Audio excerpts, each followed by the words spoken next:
Professor Wable sir, त्यांच्याबद्दल आता मला जास्त बोलायची गरज नाही आहे, कारण त्यांनी छोटंसं वाक्य की तुम्हाला जीवनाकडे बघण्याची एक नवीन दिशा आणि नवीन उद्देश आज दिलेला आहे. वाबळे सरांसारखे स्पीकर आपल्याला या ठिकाणी मिळाले. वाबळे सरांनी अतिशय सुसंस्कृत वाबळे सरांच्या म्हणून आपल्याला ज्ञानेश्वरांच्या तुकाराम महाराजांच्या सगळ्या ओव्या, भगवद्गीतेतले काही संदर्भ आणि प्रेझेंट लाईफ मधले काही संदर्भ ऐकायला मिळाले.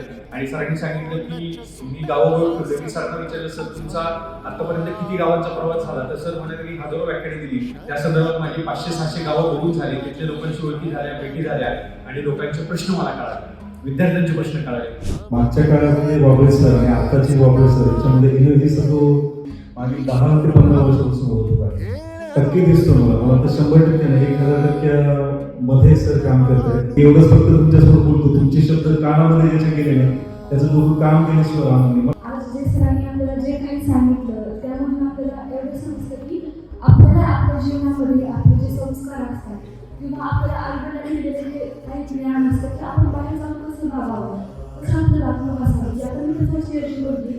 पण जे आज काही सरांनी सांगितलं ते खरंच खूप छान होतं. मम्मी पप्पा जे आपल्यासाठी इम्पॉर्टंट आहे ते सगळंच आहे. म्हणजे पुढं लाईफमध्ये जे काही करायचं आहे त्यासाठी मम्मी पप्पा लागतात हे सगळ्यांनाच माहिती आहे. आणि त्यांची जर मान चुकवायची नसेल तर आपल्याला काहीतरी करून दाखवावंच लागेल.